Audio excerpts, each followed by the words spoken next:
Christian Bale method অ্যাক্টিংয়ের এক জীবন্ত উদাহরণ।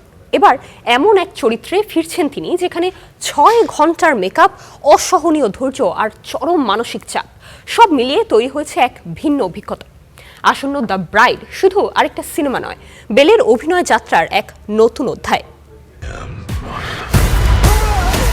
The bride American gothic crime ঘরানার সিনেমা। এটি পরিচালনা ও প্রযোজনা করেছেন মার্কিন নির্মাতা ম্যাগি গিলেনহাল। সিনেমাটি অনুপ্রাণিত 1935 সালের ক্লাসিক ব্রাইড অফ ফ্রাঙ্কেনস্টাইন থেকে, যা আবার মেরি শেলির 1818 সালের উপন্যাস ফ্রাঙ্কেনস্টাইন দ্য মডার্ন প্রমেথিউস থেকে অনুপ্রাণিত।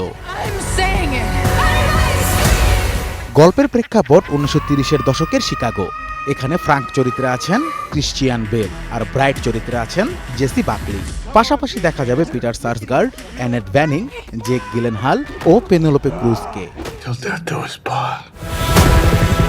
সম্প্রতি চরিত্রের প্রস্তুতি নিয়ে কথা বলেছেন বেল। তিনি জানান, ফ্রাঙ্ককে পর্দায় জীবন্ত করতে প্রতিদিন প্রায় 6 ঘন্টা মেকআপে বসে থাকতে হয়েছে, যা ছিল মানসিকভাবেও বেশ কঠিন।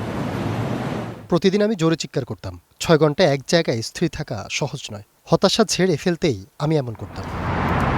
এর আগে আমেরিকান সাইকোর জন্য ওজন বাড়িয়েছিলেন, আবার দ্য মেকানিস্টের জন্য মারাত্মকভাবে ওজন কমিয়েছিলেন। তবে দ্য ব্রাইডের অভিজ্ঞতা ছিল সম্পূর্ণ ভিন্ন।